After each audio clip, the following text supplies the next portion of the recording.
Pós-graduação, qual a diferença de pós-graduação para mestrado? Antônio, existem o mestrado e o doutorado, são cursos também de pós-graduação. Tá. Só que existe a pós-graduação lato sensu, perfeito mesmo. são os cursos de especialização, e tem a pós-graduação stricto sensu, cursos de mestrado e os cursos de doutorado. Então, a pós-graduação lato sensu é aquela pós que você faz e você obtém um título de especialista Especialização em um determinado tema. Normalmente, o mínimo para um curso de pós-graduação é de 360 horas.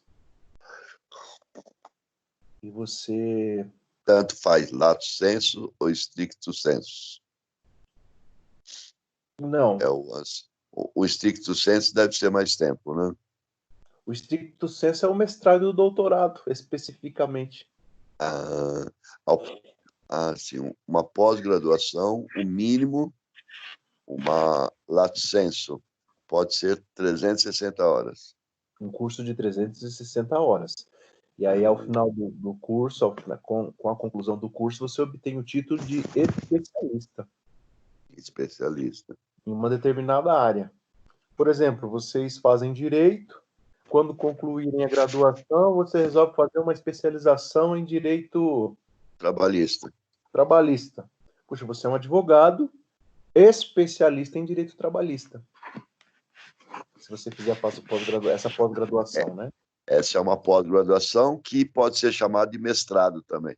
Não, aí é a pós-graduação lato sensu. Você é especialista em direito trabalhista. Nada impede também que, possuindo a pós... Qual a diferença de stricto sensus para lato sensus? O título, Antônio. A diferença é o título e a carga horária do curso. O lato sensu, pelo nome, parece que é mais tranquilo, né?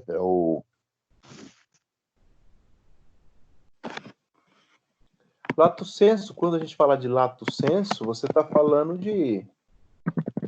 dos cursos de pós... Você está falando dos cursos de pós-graduação, que ofertam ou que vão te oferecer um título de especialista.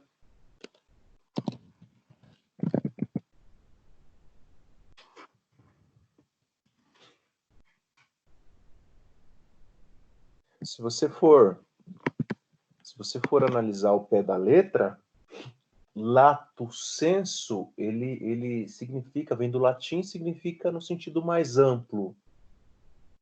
Stricto sensu, também do latim, ele significa um sentido mais estreito. É como que se...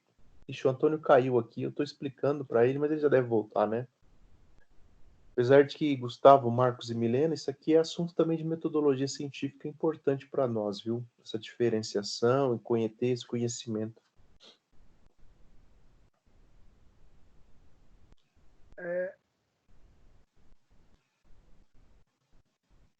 Então vamos fazer primeiro uma pós normal, né? Um lato sensu, né? Marcos, eu acredito que sim, viu? Você faz uma pós-graduação, verifica aí o que uma área que você se identifica, gostaria de pesquisar, gostaria de se aprimorar, né? E faz uma pós-graduação lato sensu. Legal.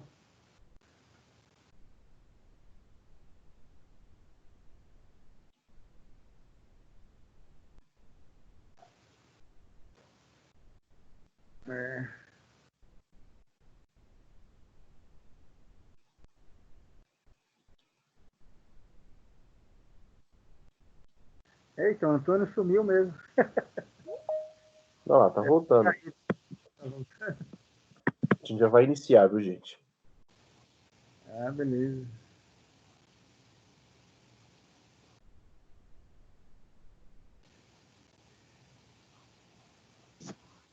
E aí, Antônio, deu algum problema aí?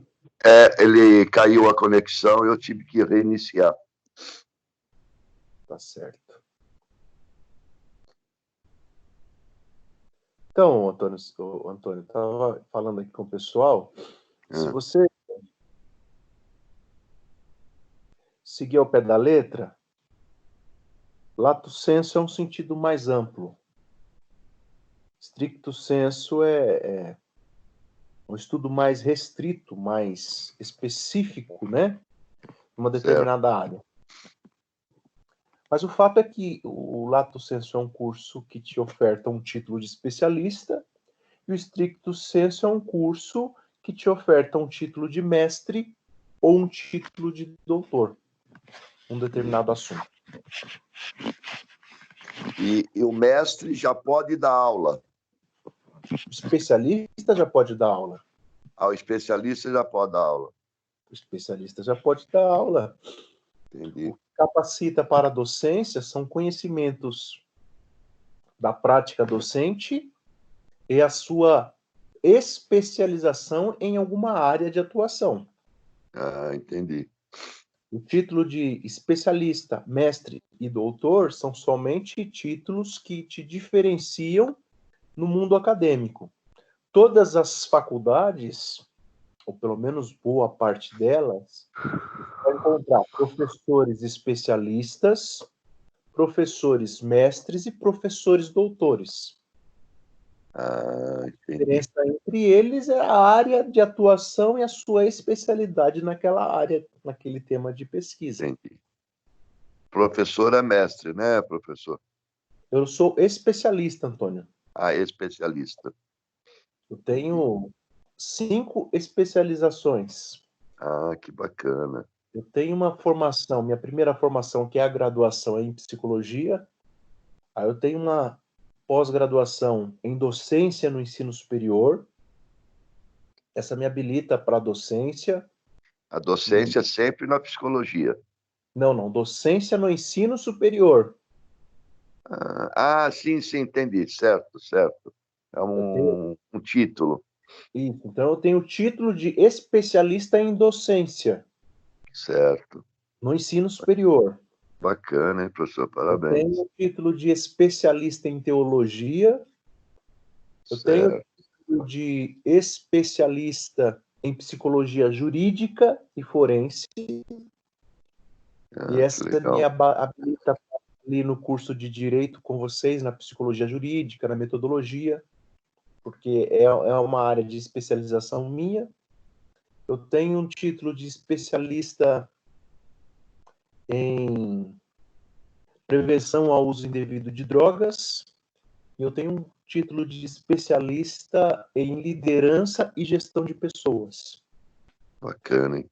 Quer dizer, não precisa ser diretamente ligado à primeira faculdade do senhor.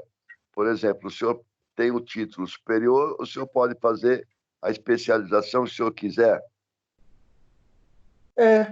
Normalmente, o que o profissional faz? Ele transita, ele sempre vai estar transitando ali na articulação entre duas temáticas, ou de alguma temática e área do conhecimento que dialogue com a sua. Certo.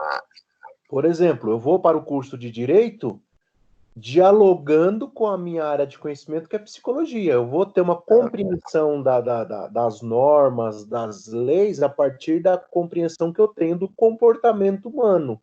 Então, eu ofereço para a formação do direito a minha área de atuação, que é a psicologia. Então, eu agrego lá à pessoa que está se formando em direito o conhecimento que eu tenho da área da psicologia. Então, você se formou em direito. Puxa, mas eu gostaria de entender um pouco mais do comportamento humano, um pouco mais do porquê as pessoas transgridem, cometem crimes. Puxa, vou fazer uma pós-graduação em psicologia jurídica. Vou fazer uma pós-graduação em criminologia.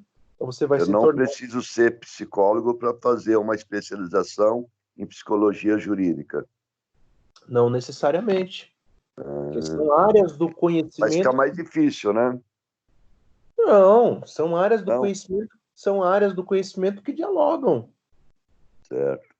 Diga, mas para quem fez psicologia, fica muito mais fácil ele fazer psicologia na área do direito do que quem não é psicólogo, né, professor? Isso, você vai ter alguns conhecimentos prévios aí que vão te auxiliar bastante, né? Professor, o senhor já teve aula com aquele psiquiatra famoso, forense? Se eu não me engano, eu não lembro o primeiro nome dele. É Palumbo? Palumbo? Palumbo, doutor Palumbo, não, nunca tive. Ele veio o É ano passado, fera aquele cara, hein? acho que foi o ano passado ou início desse ano, ele esteve na OAB de São Bernardo fazendo uma palestra. Nossa, que bacana, hein? E eu perdi, mas ele esteve aqui em São Bernardo, na OAB. Ele é um crânio, né, professor? É uma referência, né? Uma É referência uma referência, né? em psiquiatria forense. É uma referência. Importante essas perguntas suas, viu, Antônio? Aham. Porque a psicologia, isso aqui é metodologia científica, viu? Eu imagino que seja. A palavra Antes- forense é que sabe esmiuçar o assunto? Não entendi, Marcos. A palavra forense é que sabe, tem um conhecimento muito profundo do assunto que vai falar? Não, forense. Forense vem de fórum. Ah, interessante. Então, quando a gente fala para psicologia forense, a gente está falando É, da. quando a gente fala forense, né, professor, a gente está ligado, já sabe que é assim, alguma coisa relacionada ao direito, ao fórum, ao crime, não é isso? Isso, exatamente. Fórum, forense. Professor, o senhor tem o nome de um imperador que praticamente ele que codificou o Código Romano, né? Justiniano. O imperador Justiniano, ele está muito ligado às ideias do direito civil, né? No direito, sim, não, o direito civil que está ligado nas ideias do direito romano, né? É verdade. Eu tenho um livro aqui que é do direito romano, sei lá eu como apareceu aqui em casa, e eu estava lendo ele, daí eu vi que tem lá, que eles falam até direito justiniano, né? Exatamente. Interessante. Eu quase O fiz senhor conhece, direito, o senhor conhece a Itália, professor? não conheço. Ah, o senhor tem que conhecer Roma, professor. O senhor vai ser Nossa, vai agregar muito, tenho certeza. Gostaria muito, viu? Mas, É, em breve. logo, logo vai. Logo, logo. Agora está mais fácil de viajar. Antes era muito mais difícil, né? Hoje, graças a Deus, já facilitou bastante, né? Verdade. Depois que fizer a primeira, aí já pega o fio da meada, já Vai embora. aí vira um hobby. É verdade. Bom, o papo tá bom, né? Tomou Mas café, professor? tomei cafezinho já. Vamos falar aqui do nosso conteúdo. Apesar que já estamos falando, né? Isso é importantíssimo. Você passar Exatamente. por metodologia científica sem ter essa Foi, compreensão aí do que você foi pode fazer pertinente, né? depois da sua graduação, é importante falarmos sobre isso, viu? Em Sempre que for 10 possível, minutos de papo, aprendemos bastante coisa já. e isso, sempre que for possível, vamos retornar nisso aí, Uhum. porque eu acho importante demais. Na disciplina de metodologia científica, você que hoje faz uma graduação, você ter compreensão das possibilidades de aprofundamento acadêmico que você tem. E aí, tocando nesse assunto, né, falando sobre isso, e ainda dentro da conversa e dentro da temática de metodologia científica, se você colocar no seu Google aí, currículo Lattes, Lattes escreve assim, Lattes.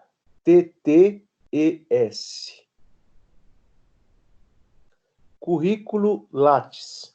você vai ser direcionado para uma plataforma chamada CNPq, e essa plataforma ela agrega o currículo de profissionais, de pesquisadores de todo o Brasil.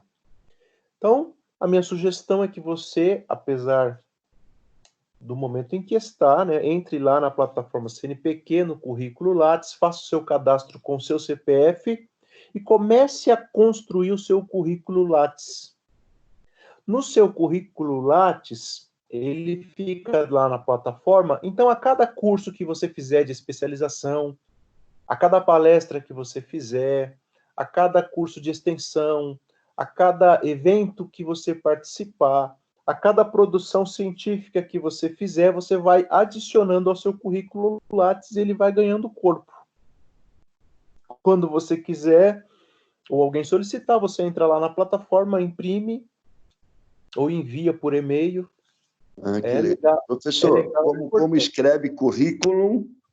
Currículo Lattes, L-A-T-T-E-S. L-A-T-T-E-S. Isso. Currículum. Lattes. Lattes. Eu vou fazer. Interessante. Inclusive, esse trabalho que estão fazendo aí, ele pode ser incluído lá? Esse até pode, Antônio, mas como não é uma pesquisa, esse aqui é só um projeto, né? Ah, tá certo. Eu vou até compartilhar aqui com a minha tela. Deixa eu ver se vocês conseguem visualizar. Estão visualizando aí? Veja se apareceu. Ainda não. Assim, apareceu. Ainda não. Agora apareceu. Olá. É Lattes, tá vendo aqui em cima? lattescnpq.br. Currículo Lattes. Tá vendo aí, Milena?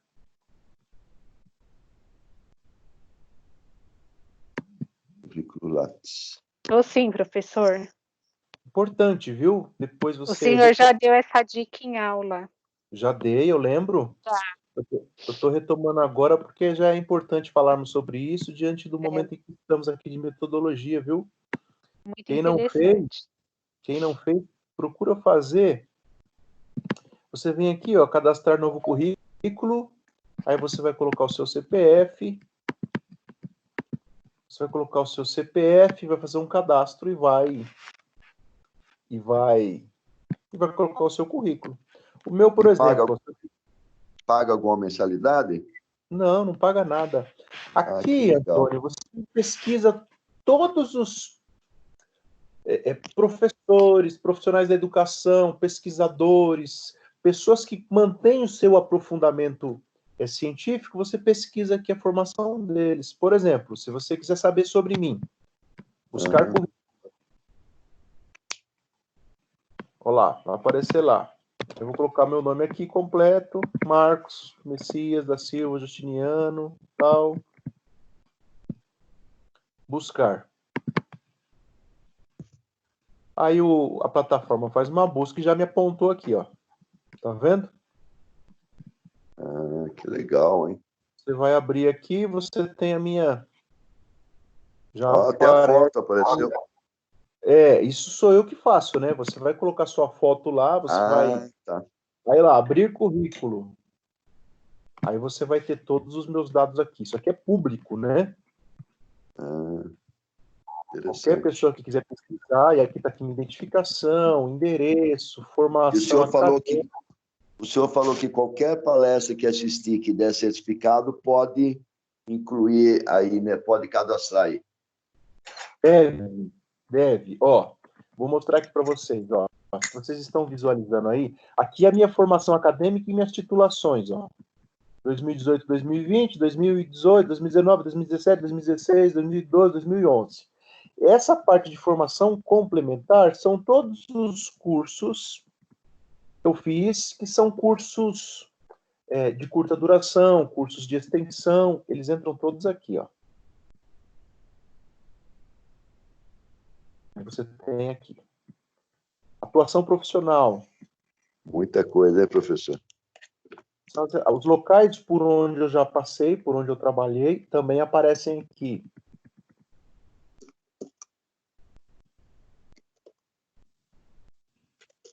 Área de atuação, os idiomas, produções, eu tenho livros publicados, artigos publicados, vão aparecer aqui nas produções. Apresentação de trabalho, ó.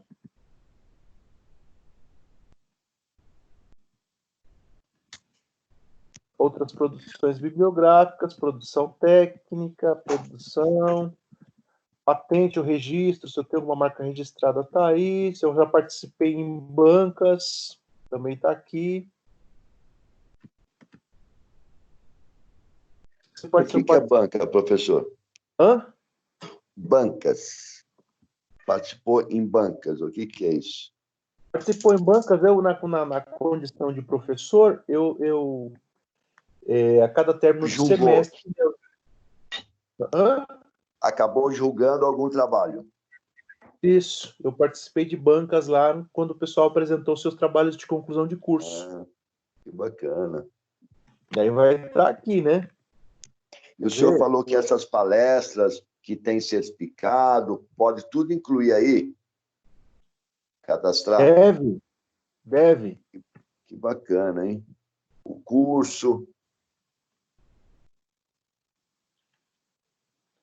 O curso, a área de formação. E fica tudo aqui, ó, essa banca, por exemplo. Essa banca aqui, por exemplo, ela é do direito, ó. Essa aqui eu participei junto com o professor Tiago, o professor Gabira. Quem apresentou a banca foi a Karina Germano. E o tema de pesquisa dela foi maus tratos contra animais. Ela apresentou em 2018, graduação de Direito, em Direito. Fica aqui no meu, né, como avaliador da banca, e no dela lá, como um trabalho de conclusão de curso realizado. Participou de palestra. Você vem e coloca aqui também. Quem não tem, procure fazer, que é importante e legal. Professor, mas eu não tenho tanta participação. Coloca o que você tem. Mas durante os 5 anos vai ter bastante. Isso. Daí, quando terminar, já está tudo engatilhado já. Exatamente, Antônio. O currículo Lattes é um currículo que você vai construindo, ele faz parte da sua formação acadêmica. Então, você vai construindo. Eu vou tentar fazer. Se eu não conseguir, quando voltar às aulas presenciais, se o senhor puder me ajudar, eu vou fazer sim. Claro, importante. Bom, deixa eu fechar aqui. Isso.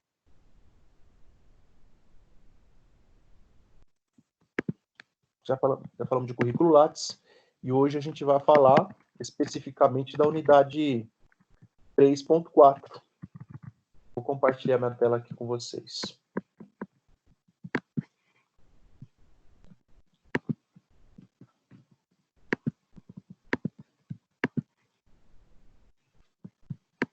Eu não preparei slide, mas eu quero compartilhar aqui o próprio livro didático, pois a gente vai falar e conversar sobre partes, novamente, do projeto de pesquisa, tá bom? Acredito que vocês já devam estar visualizando aí a seção 3.4 do livro didático.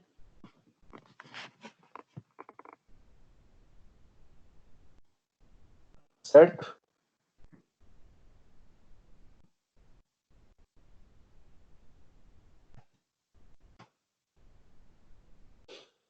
Bom,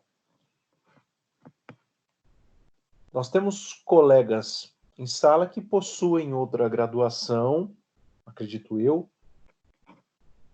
possuem, às vezes, pós-graduação em outras áreas do conhecimento, e esses colegas, com certeza, já tiveram contato com a disciplina de metodologia científica, com certeza já estão mais familiarizados a aquilo que nós discutimos em metodologia científica, mas estes colegas, e aqueles também que não possuem uma outra graduação, mas estão na sua primeira formação, a partir desse momento, não mais apresentarão trabalhos no nível superior que não estejam em acordo com as normas da ABNT, com a formatação de um trabalho acadêmico, com a formatação de um trabalho assim como ele deve ser apresentado a partir da normatização que existe para que um trabalho acadêmico seja realizado.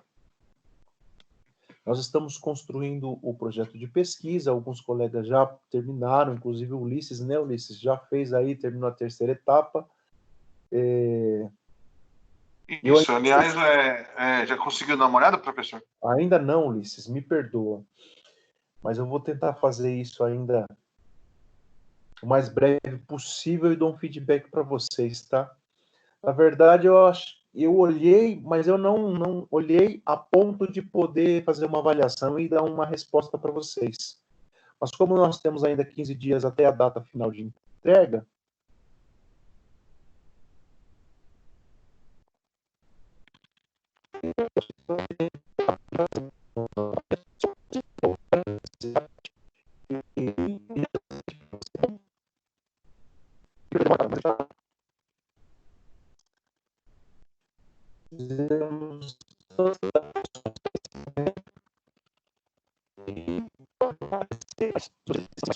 mas a gente acabou se sobrecarregando um pouco mais do que o que era antes.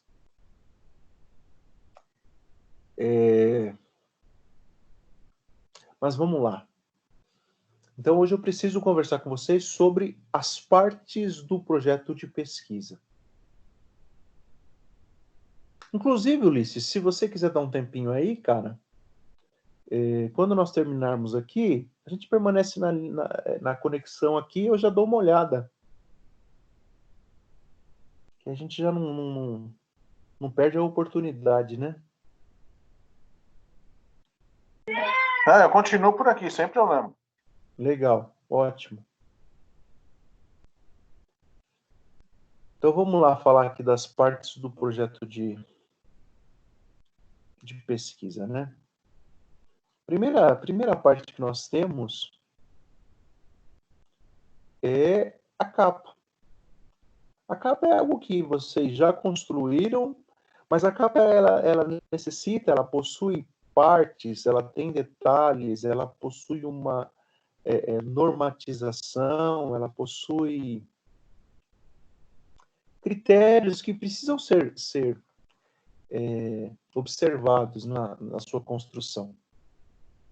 Vocês viram que lá no topo da capa, lá em cima, próximo à margem superior, você tem o nome da entidade para a qual deve ser submetido o seu trabalho. No caso da nossa estrutura de projeto de pesquisa que eu compartilhei com vocês, aquela estrutura, aquele modelo, ele foi com o logotipo da Faculdade de Anhanguera. Aquilo não é obrigatório, o logotipo. O que é necessário na capa é o nome da entidade, escrito em letra maiúscula. O logotipo é uma variação permitida e opcional de instituição para instituição. De modo que, quando você for fazer o seu trabalho de conclusão de curso, os professores ou tutores que forem te orientar, eles vão te sinalizar se naquele momento vai ser requisitado com logotipo ou sem logotipo, tá bom? Logo abaixo do nome da instituição, nós temos o nome do autor ou dos autores, que devem ser escritos abaixo do nome da entidade. Na parte mais centralizada da capa, o título e subtítulos, se houver. Abaixo, próximo inferior, o local, a cidade onde o trabalho será apresentado, e abaixo da cidade o ano de depósito, que é o ano em que o trabalho foi entregue.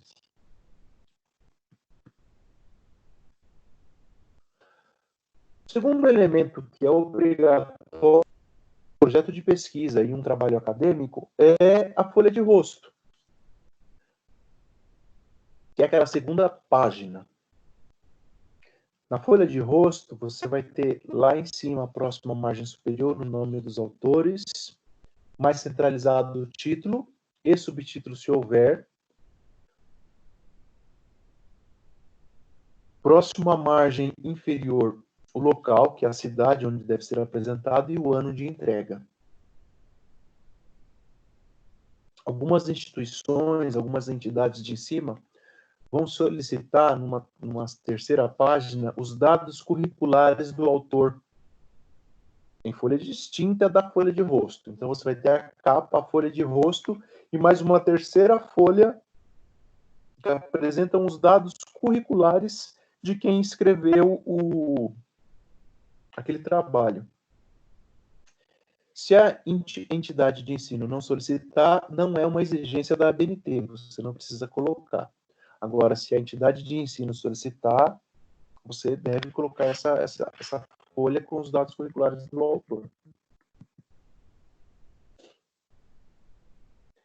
Tem alguns elementos na confecção do projeto de pesquisa que são opcionais. Lista de ilustrações. Se no corpo do texto do seu projeto de pesquisa houver desenhos, imagens, fotos, você vai fazer, e aí fica a critério de quem constrói o trabalho, de quem constrói o projeto de pesquisa. A lista de ilustrações. Você vai seguir aquelas ilustrações, aqueles desenhos e fotos lá no corpo do seu texto. Também pode haver como opção uma lista de tabelas. Se no corpo do texto existe tabelas, uma lista de abreviações e siglas, uma lista de símbolos, que são itens opcionais no seu projeto de pesquisa.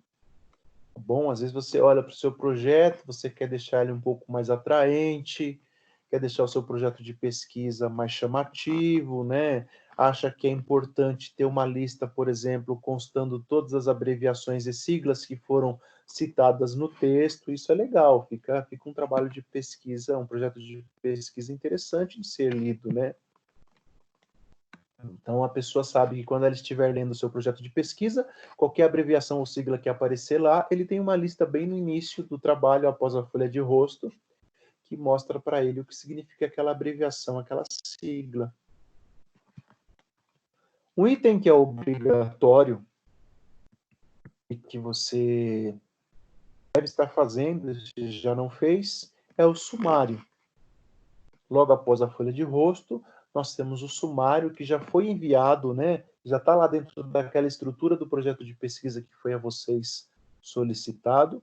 E o sumário ele é naquele formato, de acordo com aquela estrutura, porque assim é normatizado pela ABNT 6027. É um item obrigatório e que deve fazer parte do seu projeto de pesquisa. Uma sugestão é que você tenha a sua pasta ou no seu HD externo, no seu computador, no seu pendrive, pasta de metodologia científica. E salve esse modelo desse projeto de pesquisa para que você o utilize, né, em próximos trabalhos, em artigos que você vai escrever, em trabalhos que você vai confeccionar, você vai seguir a norma. As normas da ABNT de acordo com aquela estrutura. Outra sugestão é que você vá lá no seu Word do seu computador e também já deixe a configuração pronta de acordo com as normas da ABNT. Isso vai te ajudar a não cometer nenhum tipo de equívoco quando você estiver construindo trabalhos acadêmicos.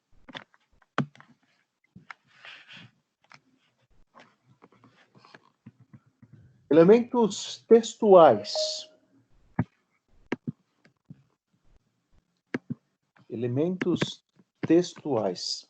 Nós falamos até agora dos elementos pré-textuais, capa, folha de rosto, as listas, né, de ilustração, de tabela, de abreviaturas e de símbolos que são opcionais, e o sumário, que é um elemento obrigatório. Agora a gente cito, na verdade, os elementos textuais. Nós temos dentro do projeto de pesquisa uma parte introdutória. Ali deve ser exposto, como você já fez, o tema do projeto, o problema a ser abordado, a hipótese, quando couber, e os objetivos a serem atingidos, um objetivo geral e 3 a 5 objetivos específicos. Ainda como elemento textual, a justificativa, o referencial teórico que embasa o seu trabalho e a metodologia a ser utilizada como recurso. E também o cronograma necessário à consecução do trabalho, que falamos na semana passada.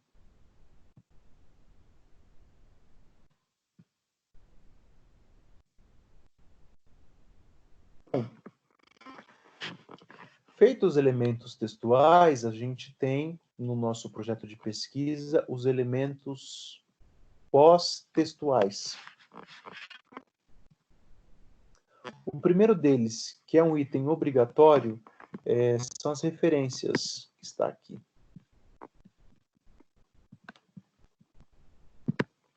Referências.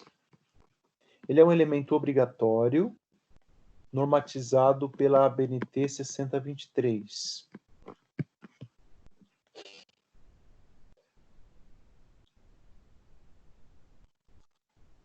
Você pode ser que você já tenha visto ou encontre trabalhos apresentando este item como referências bibliográficas ou bibliografia.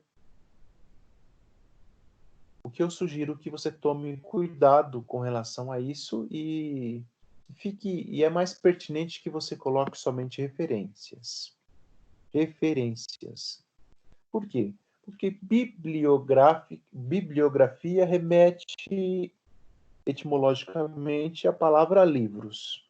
Se você fez consultas em artigos científicos no ambiente virtual, se o seu trabalho ele é composto e você utilizou de fontes de uma biblioteca digital, por exemplo, puxa, não é um livro físico, então não fica adequado você colocar bibliografia ou referências bibliográficas. Logo, coloque aqui neste item somente referências.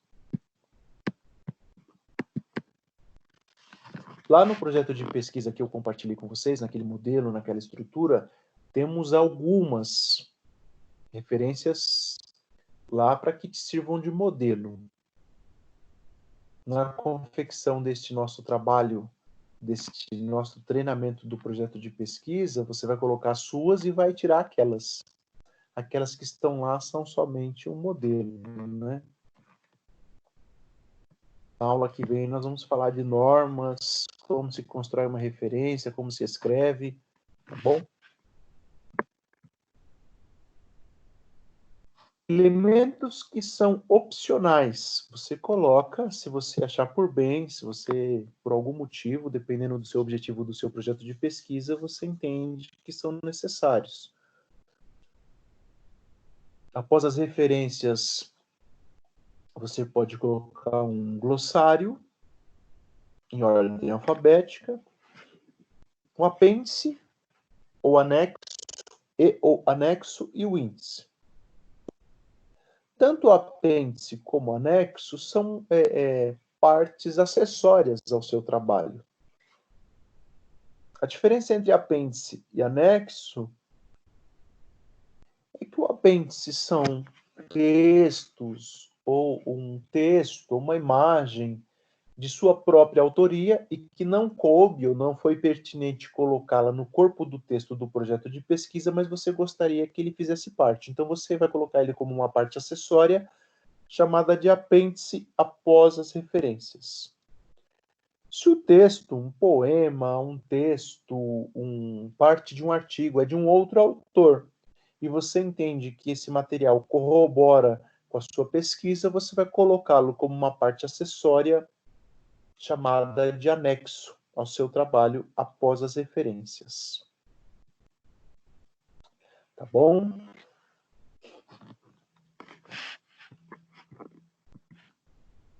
Tem perguntas até aqui? Tudo bem?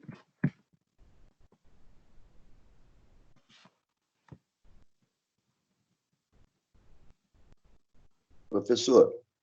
Oi, Antônio. É só uma questão de curiosidade e ver se eu estou certo de estar pensando dessa maneira. A árvore genealógica, fazer a árvore genealógica é um trabalho de pesquisa. Fazer a árvore genealógica É, é um trabalho de pesquisa, mas não necessariamente de pesquisa científica, né? não é pesquisa científica. Depende os termos que você vai empregar na construção dessa pesquisa. Vamos lembrar que pesquisa científica ela necessita de métodos, ela é sistematizada, ela é organizada. O seu objetivo é construir conhecimento científico.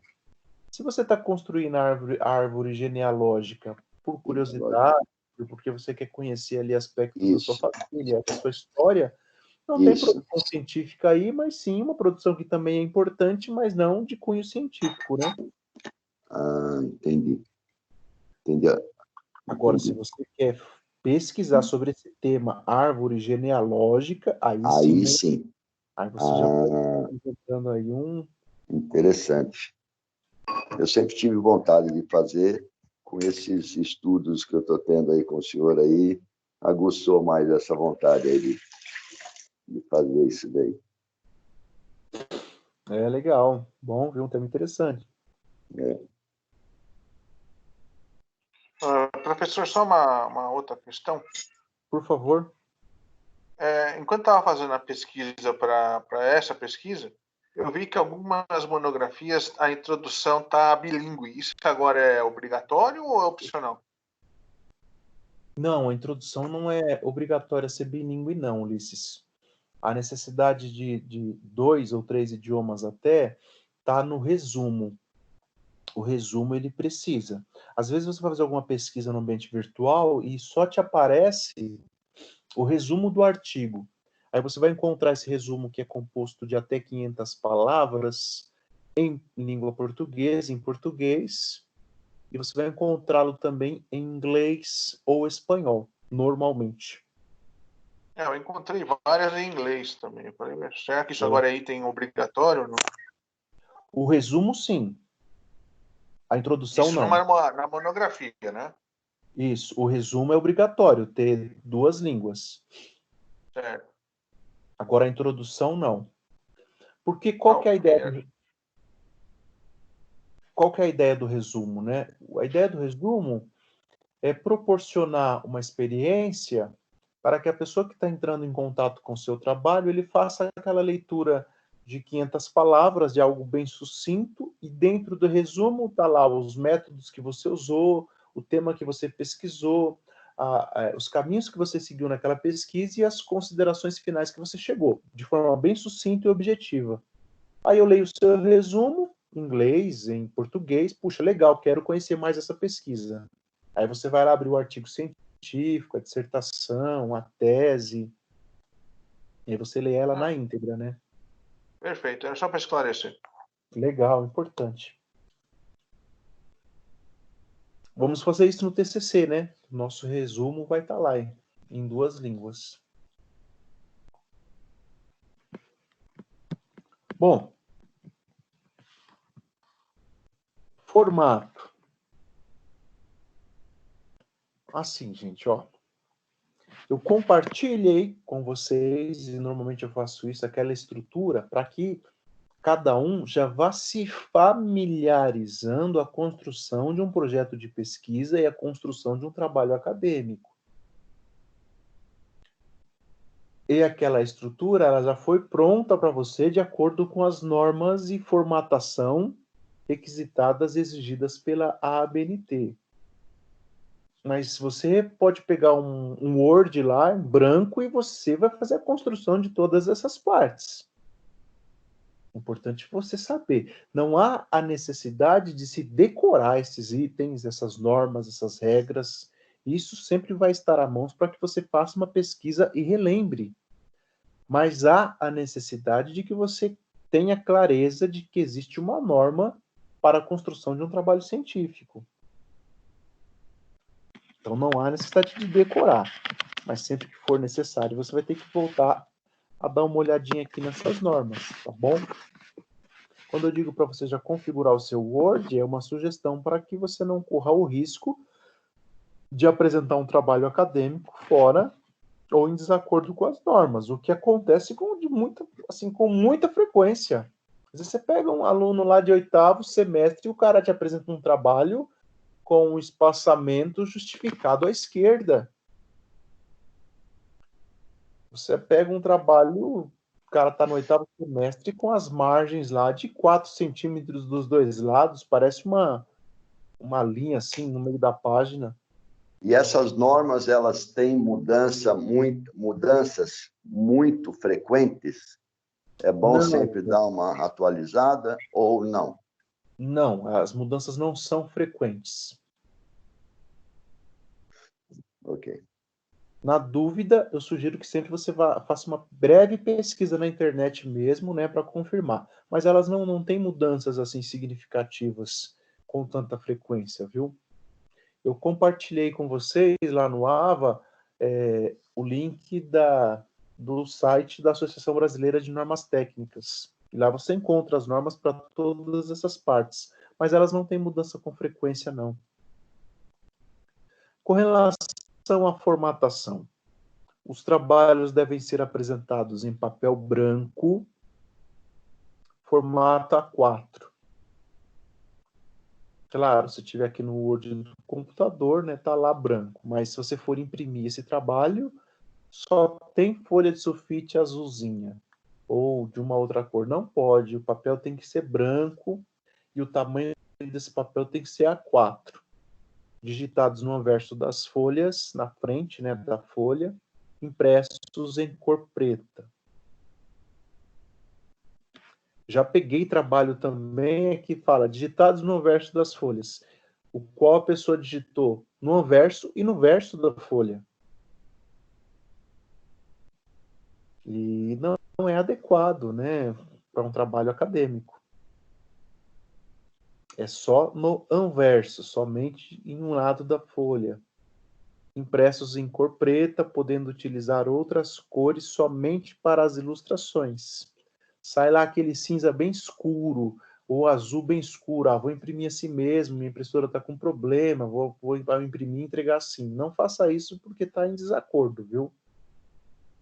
No seu Word tá lá, tem um cinza bem escuro que parece preto, mas não é preto. Também vai estar em desacordo.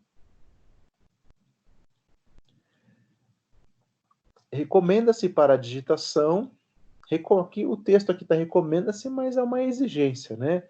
O tamanho da fonte é 12, deve ser 12. O tamanho da fonte é 12. E qual fonte? Arial ou Times New Roman? Você só não utiliza a fonte 12 em citações que falaremos na próxima aula com mais de 3 linhas. Quando uma citação tem mais de 3 linhas, você vai fazer um recuo de 4 centímetros na sua margem esquerda e a sua fonte deverá ser adequada para tamanho 10. Tá bom? Não precisa se preocupar em decorar isso, tá bom? Eu preciso citar, porque é a previsão da aula de hoje falar sobre essas normas, sobre essas regras, mas assim, não precisa se preocupar em decorar. Mas você precisa saber que existe essa configuração necessária e que assim deve ser apresentado um trabalho de pesquisa, tá?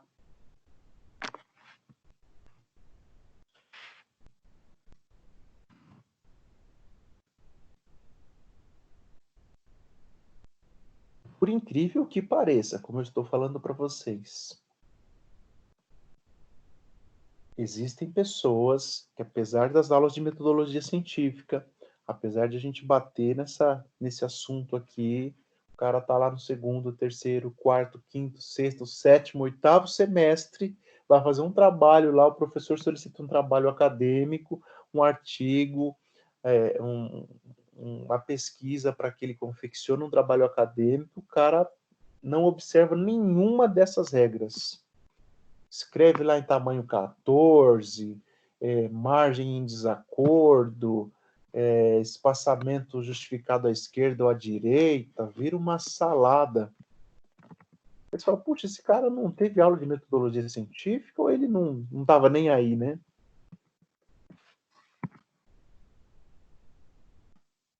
Margens. Margem. As folhas devem apresentar margem esquerda e superior de 3 centímetros. E direita e inferior de 2 centímetros. Vocês estão vendo meu Word aí, né?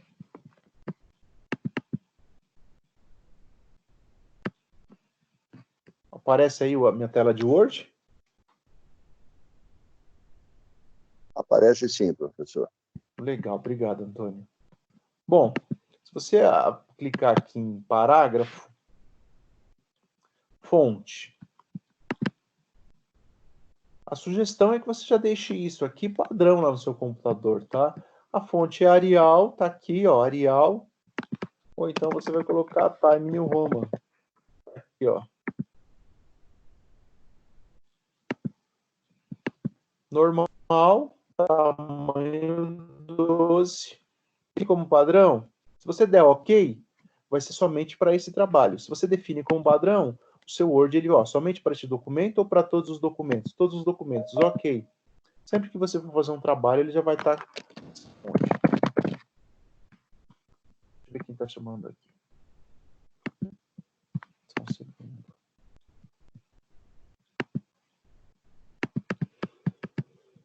Outra coisa que você precisa observar aqui, ó, parágrafo. A minha internet caiu, professor. Não tem problema, Marcos. Tá tudo certo aí? Graças a Deus voltou. Tá bom. Aqui, ó, as margens. Você vai vir aqui, né? No layout, você vai acertar a fonte, a página inicial. No layout, configurar página. Você vai colocar aqui, ó, superior 3 centímetros. Veja que o meu Word, ele já está configurado, ó. Superior 3 centímetros, esquerda 3 centímetros. Inferior 2 centímetros, direita 2 centímetros. A orientação do papel é retrato. Se você colocar aqui no papel, já vai estar A4 aqui, ó.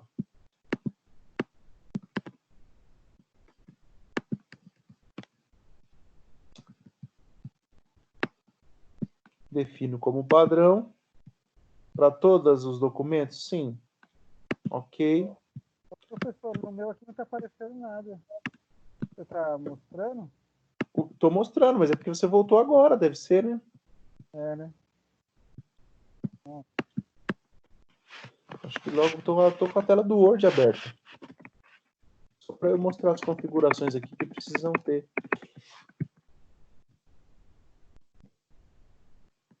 Ah, mas tem outra parte aqui também que eu preciso mostrar.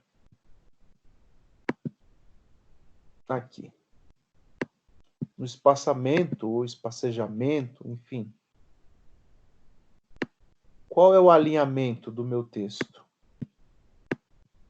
O alinhamento ele deve ser justificado.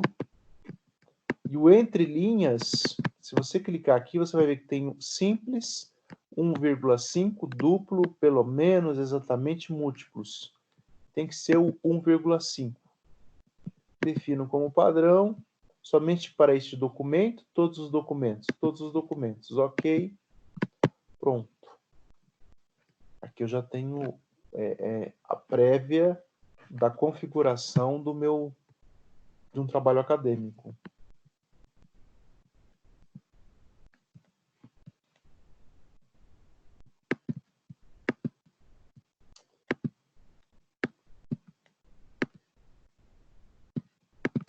Tá certo?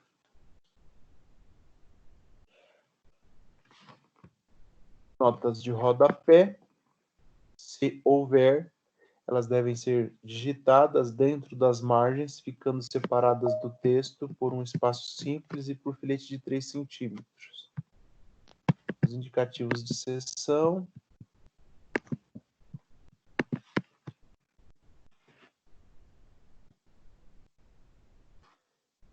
Títulos sem indicativo numérico. Os títulos do seu trabalho vai ter lá capítulo 1, capítulo 2, capítulo 3. Cada capítulo vai ter um título, não há um indicativo numérico para esses títulos. Mas as seções e subseções dentro desses títulos e dentro desses capítulos, elas devem seguir uma numeração progressiva. Bom, seção 1, subseção 1.1, 1.2, 1.3, seção 2, né? Subseção 2.1, 2.3, por aí vai. É uma forma de ter o meu trabalho, meu projeto de pesquisa com o mínimo de organização, de modo que favoreça a leitura e a pesquisa dos leitores. A paginação. A paginação é um ponto que muitos colegas também pecam bastante nesse item. Todas as folhas do projeto, aqui a gente está falando do projeto de pesquisa, mas pode ampliar aqui para um trabalho acadêmico. Todas as folhas do projeto, a partir da folha de rosto, devem ser contadas sequencialmente, mas não numeradas.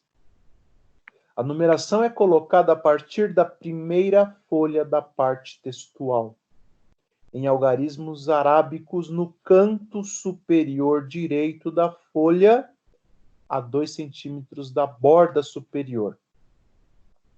Onde vai o número da página? Canto superior direito.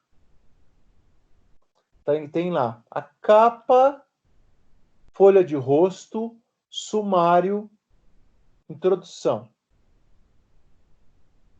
Eu começo a contar a partir de qual dessas páginas? Folha de rosto.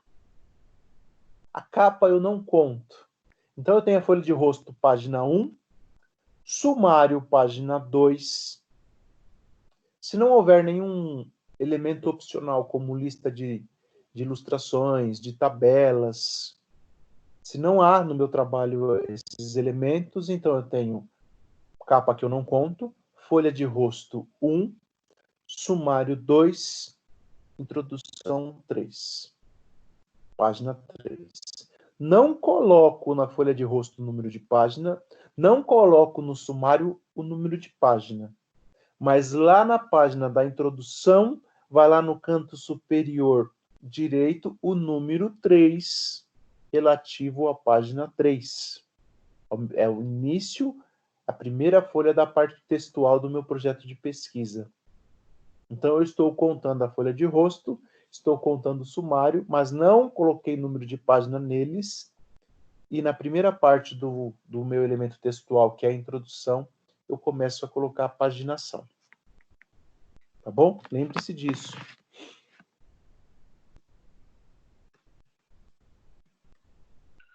Professor, Sim? em cima dessa questão, eu tenho duas perguntas. A primeira é que o Word não facilita fazer isso, né? É um pé no saco. Você desvencilhar a numeração da capa, contracapa, sumário da numeração do arquivo. Eu para não ter mais dor de cabeça, faço 2 arquivos separados. Um para o sumário e para a capa e o resto em outro arquivo, porque eu desisti disso. Isso dá um trabalhão. Verdade. Concordo, é um pé no saco fazer isso, vai. Dá trabalho, cara. E em cima disso também tem uma outra coisa, né? Lá, você está elaborando o seu texto e tudo mais, e termina a última frase do capítulo na primeira linha da página de baixo. Sim. E aí você é obrigado a deixar a página em branco inteira com uma frase, né? Isso aí não tem muito o que fazer, né? Você tem que acabar repensando o texto para conseguir eliminar o problema, né? Isso aí... O espaçamento já está delimitado. Quando isso acontece comigo, cara, o que eu faço? Primeiro, com relação a essa parte de ficar só uma linha lá na página, ou eu verifico algum parágrafo que eu posso excluir, sabe, deixar uma linha só, ou eu revejo lá alguma parte do texto, acrescento 3 ou 4 linhas onde possa ser feito isso, para não ficar muito, não comprometer muito a estética do trabalho, né? Mas se não for possível, deixa assim mesmo, só uma linha, 2 linhas lá em uma folha. Eu tento evitar isso ao máximo, mas tem situações que não tem como, né? A ideia fica incompleta, o texto perde um pouco a direção, é complicado essa parte, viu? São essas tecnicalidades que acabam deixando o trabalho chato. Agora, esse negócio da página que você está falando, Ulisses, isso aí dá um trabalho, gente. Ó, eu confesso, Marcos, todas as vezes que eu vou fazer paginação nos meus trabalhos, eu preciso recorrer a um tutorialzinho. Eu pego um tutorial lá do YouTube, pego um tutorial que já tem guardado aqui para fazer paginação, porque tem uma quebra de páginas que o Word faz, e aí você quebra, né? Você passa a página da capa, a página da folha de rosto, a página do sumário e quebra a página do sumário, entre sumário e introdução, você quebra essa página e começa a inserir a página.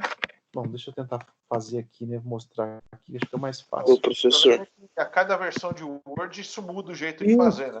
Cada versão de Word vai mudar. Professor. Oi, o Daniel. Isso. Eu tive dificuldade em fazer o sumário, então eu dei uma olhada na internet, eu fiz mais, como posso dizer, à mão, porque o automático não saía, tá? Entendo, não, isso acontece também, o automático às vezes não fica como a gente espera, viu? Não é isso, eu fiz tudo certinho, só que o Word não queria liberar o sumário automático, aí eu tive que fazer na mão. Entendi. Não, tá bom, não tem problema. Entendeu? Ele deve seguir aquela formatação ali, mas não tem problema não. Ok. Obrigado. Bom, o Luiz falou e é uma verdade. Cada Word vai ter a versão aqui e vai mudar isso. Mas assim, eu não teria competência nem condições de dar uma aula de Word para vocês, né? Não tem essa competência. Como eu disse, eu sempre recorro lá a um tutorial, algum tipo de material que possa me auxiliar no momento de fazer a paginação. Mas você vai lá quebrar a página, né? De forma bem simples, quebra a página do sumário para a introdução, insere lá páginas a partir daquela página presente, da atual, que é a página da introdução. Falando parece ser bem simples, mas quando você vai fazer aqui na prática, às vezes dá algum problema, e quando você olha, paginou capa, folha de rosto, paginou tudo, aí você tem que eliminar aquela página, tem que ter calma, cuidado e buscar os recursos aí para que isso seja feito, viu? Obrigado por essa lembrança, viu, Ulisses? Imagina. Bom,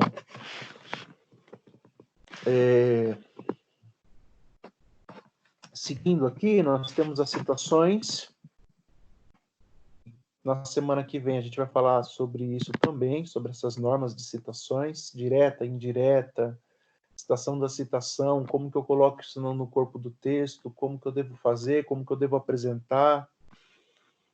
E elas são realizadas de acordo com a ABNT 10.520. As abreviaturas e siglas. A gente disse que pode ter lá, após a minha folha de rosto, uma lista de abreviaturas, mas é opcional. No corpo do meu texto, talvez eu vá utilizar alguma abreviatura ou sigla. Então, a norma nos orienta para que, na primeira vez que você usar aquela abreviatura ou sigla, você coloque o nome completo e a abreviatura ou sigla é colocada entre parênteses. Nas demais vezes, você pode usar somente a sigla. Por exemplo, lá você está escrevendo, tal. Aí você vai falar sobre a ABNT. A primeira vez que você for falar de ABNT no corpo do seu texto, você vai escrever Associação Brasileira de Normas Técnicas. entre parênteses, ABNT.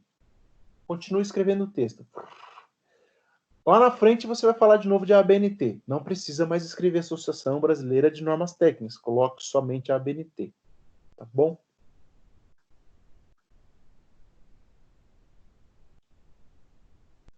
Vou falar da Constituição Federal. Na primeira vez eu coloco só CF. Não faça isso. A primeira vez eu vou ter que escrever Constituição Federal. Aí nas demais vezes eu posso abreviar, utilizar a sigla aí, tá bom? Equações e fórmulas, quando o meu trabalho, quando o meu projeto de pesquisa for utilizar ou for apresentar, para facilitar a leitura, devem ser destacados no texto e, se necessário, numerados com algarismos arábicos. Um outro ponto importante é sobre ilustrações. Posso colocar uma foto no meu trabalho, no meu projeto? Posso. Posso pegar uma imagem lá do Google? Posso. Posso pegar uma ilustração e colocar no meu projeto de pesquisa, no meu trabalho acadêmico? Pode. Mas para isso existem alguns critérios que precisam ser observados. Seja uma foto, uma imagem, uma planta, um organograma que você vai colocar no corpo do seu texto, ele deve ter um título na parte superior, tá lá, figura 1, imagem 2, foto 1, foto 2, foto 3, ele é sequencial. E logo abaixo da imagem deve vir seguido da fonte, de onde você retirou essa imagem. O autor da foto é o Manuel e fez em 2019, tá lá a fonte. Ah, tirei do site tal no ano tal, tá lá a fonte, logo abaixo da imagem ou da foto. Eu também não posso esquecer que essa foto, que essa imagem, além de mostrar sua fonte no corpo do texto, lá nas referências eu preciso constar também que eu utilizei essa foto, de onde eu retirei, qual foi a fonte, data de acesso, qual o endereço eletrônico. Bom?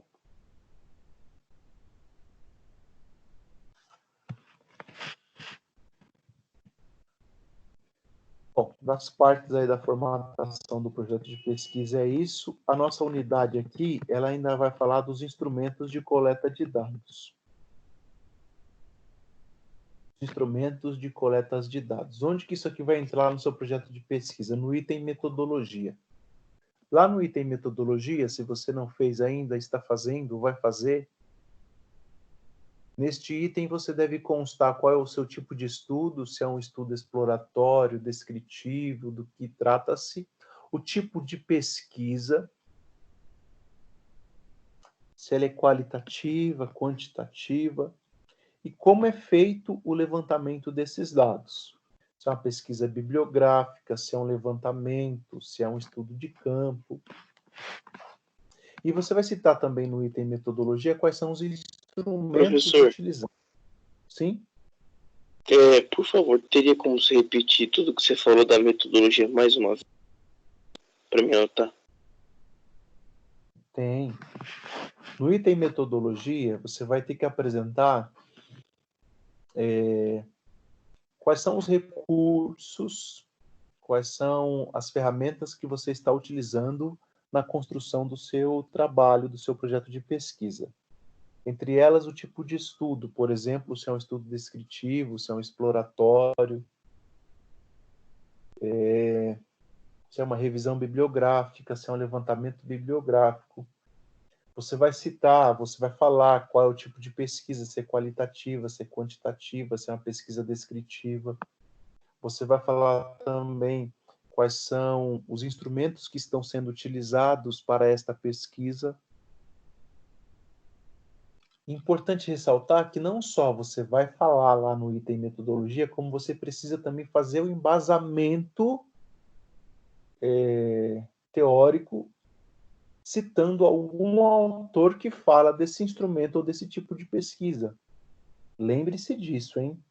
Além de falar que a sua pesquisa é qualitativa, você precisa me fazer uma citação de qual autor fala de uma pesquisa qualitativa. Não se esqueça disso. Por exemplo, se você vai utilizar na sua pesquisa um questionário, aqui, ó. Deixa eu selecionar aqui. Puxa, eu vou utilizar questionário na minha pesquisa. Beleza, então você precisa avisar lá no item metodologia do seu projeto de pesquisa que um dos instrumentos de coleta de dados que você vai utilizar é o questionário. Mas o que é um questionário? Aí você vai escrever lá. Questionário é um instrumento tradicionalmente utilizado em pesquisas do tipo levantamento, também conhecidas como survey. Não podemos ser Hildebrand e Behringer, em 2012, explicam que o questionário é uma técnica de investigação que inclui um número mais ou menos elevado de questões apresentadas às pessoas, visando levantar o conhecimento de fatos, comportamentos, opiniões, crenças, sentimentos, atitudes, interesses, expectativas, motivações, preferências e situações vivenciadas. Beleza. Disse que o meu instrumento de coleta de dados é o questionário e fiz o embasamento aqui dos autores que falam de questionário. Vamos ter que fazer isso na metodologia, tá bom?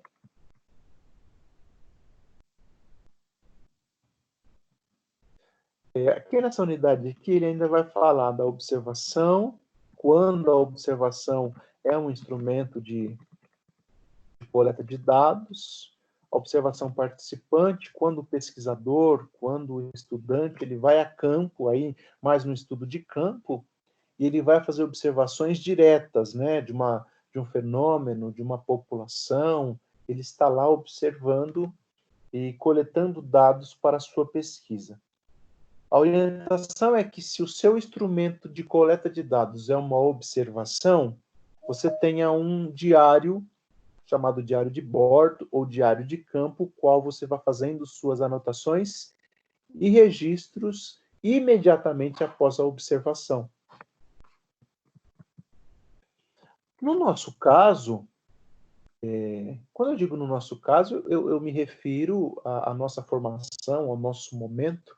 É muito provável que a gente não utilize um questionário neste momento, é muito provável que a gente não utilize a observação como instrumento de coleta de dados. Mas a nossa fonte para a coleta de dados será um levantamento bibliográfico, uma revisão bibliográfica a respeito de um tema, a respeito de um assunto.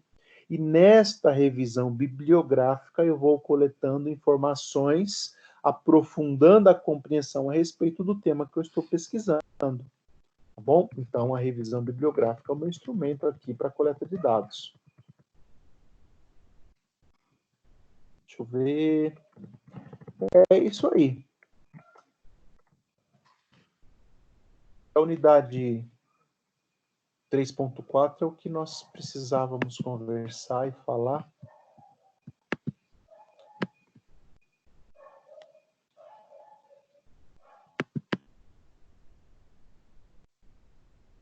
Quem tem alguma pergunta, quer fazer algum questionamento? Fiquem à vontade, por favor.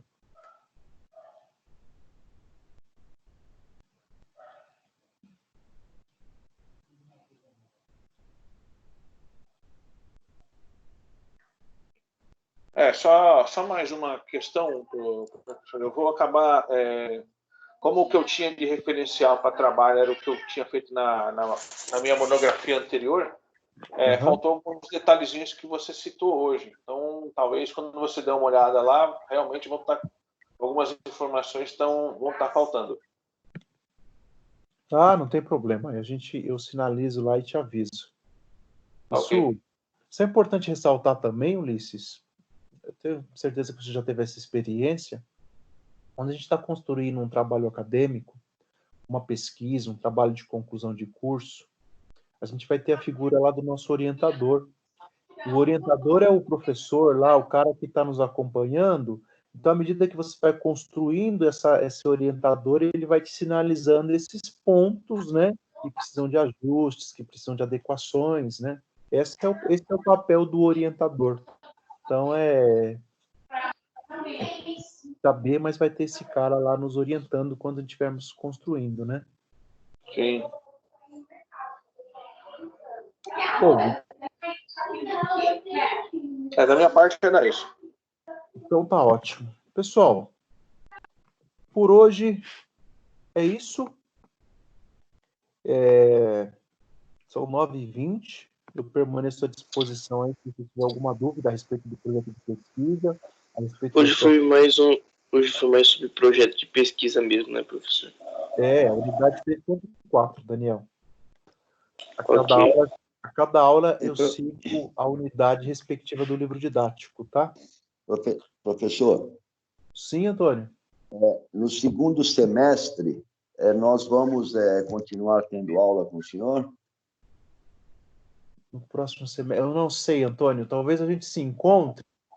Talvez a gente se encontre quando vocês forem ter psicologia jurídica. Quer dizer, essa matéria vai encerrar no primeiro semestre, então. A metodologia científica encerra, cara. É um semestre só.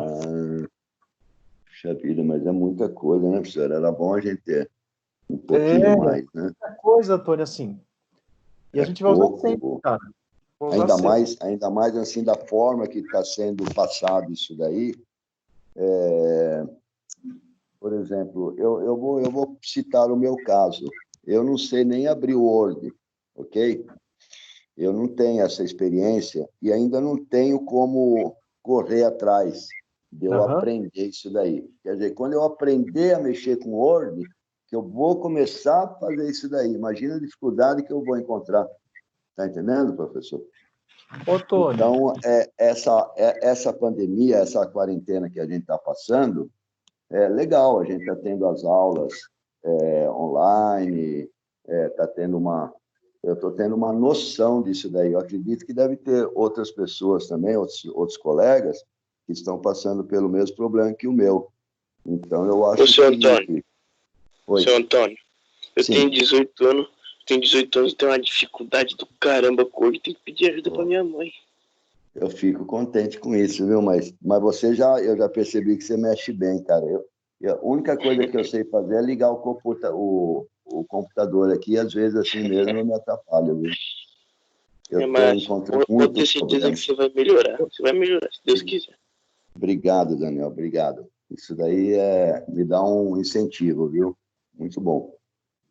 Então, o que eu estava falando com o professor é isso daí. Por exemplo, quando a gente voltar, cara, acho que a faculdade ela tinha que rever essas matérias aí presencialmente, né? Principalmente essa, você vê que é uma aula prática, né, professor? Ela não é teórica, é uma aula que o senhor está falando, assim, eu consigo acompanhar, mas assim, é a mesma coisa uma pessoa que não fala inglês querer acompanhar uma conversação em inglês, tá entendendo? Então, precisava. Eu vou sugerir isso daí com o professor Tiago, eu vou sugerir, não, eu vou tentar, assim, eu vou levantar essa bandeira aí para que nós tenhamos algumas aulas de metodologia científica presencialmente, viu, professor? Eu concordo, seu Antônio, acho que tinha que rever todas as matérias presencialmente. Eu acho. Ficou muito Eu superficial. O senhor vê, professor, todas as aulas, eu tenho reparado que entra de 10 no máximo, 15 alunos. Tem outras pessoas que não estão acompanhando, eu não sei porquê, o Joab, eu vou citar o nome do Joab, o Joab está sem internet. Então, imagina como que esse moço está fazendo com a maior boa vontade que ele tem, que ele já citou que ele está estudando através dos livros. Pô, mas não é justo, né, professor? Eu acho que isso daí o senhor poderia assim, passar também para o coordenador do curso, essa nossa dificuldade que a gente está encontrando. Não pode ser assim, terminou o primeiro semestre, legal, beleza, tchau, um beijo e um abraço. Não é correto, não é justo.